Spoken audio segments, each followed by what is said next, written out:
ایک زمانے میں دنیا میں دو سپر طاقتیں کہلاتی تھیں، ایک امریکہ اور ایک سوویت یونین یعنی روس، جو بہت ساری ریاستوں پر مشتمل تھا۔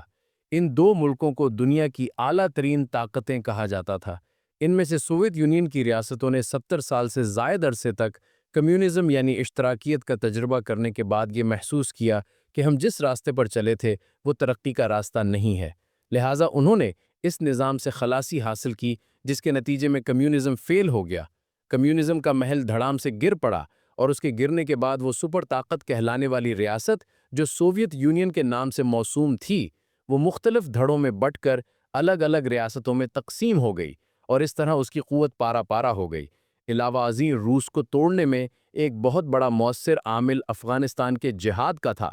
افغانوں سے لڑنے کے بعد سے اس کے زوال کا آغاز ہوا اور یوں اس کی قوت ختم ہو گئی۔ اب اس وقت دنیا میں صرف ایک سپر طاقت باقی رہ گئی ہے اور وہ ہے امریکہ۔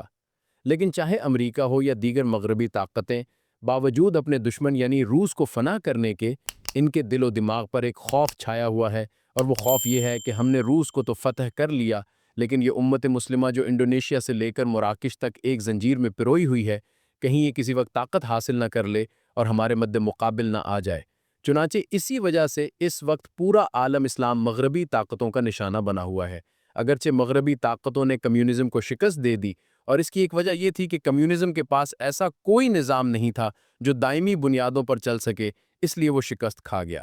لیکن یہ بات آج مغربی اقوام کو اچھی طرح معلوم ہے کہ اسلام کے پاس ایسا نظام ہے جو ہمارا مقابلہ کر سکتا ہے۔ چنانچہ مجھے یاد ہے جب سوویت یونین ختم ہوا تو امریکہ کے ایک مشہور ماہنامہ رسالے ٹائم میگزین نے اس کی عکاسی کرتے ہوئے دکھایا تھا کہ کمیونزم ایک بہت لمبا چوڑا قلعہ ہے اور اس قلعے کی دیواریں گر رہی ہیں اور اس کے اوپر امریکی اثرات نمایاں نظر آ رہے ہیں، اور ساتھ ہی برابر میں ایک چھوٹی سی تصویر ایک مسجد کی بھی دی گئی تھی۔ اب بظاہر اس مسجد کا وہاں کوئی تک نہیں بنتا تھا، لیکن وہ بتانا یہ چاہتے تھے کہ سوویت یونین تو ختم ہو گیا اور اس کو ہم نے گرا گیا، لیکن یہ جو مسجد ہے اب یہ ہمارا مد مقابل ہے۔ ہمارا اگلا ہدف اور نشانہ اب مسجد ہے، اور مسجد سے مراد اسلام، اسلامی تعلیمات و اقدار اور اسلامی ممالک ہیں۔ یہ اقتباس شیخ الاسلام مفتی محمد تقی عثمانی صاحب کے بصیرت افروز خطاب سے لیا گیا ہے، جو انہوں نے بمورخہ 14 اگست 2022 جامعہ دارالعلوم کراچی میں فرمایا تھا۔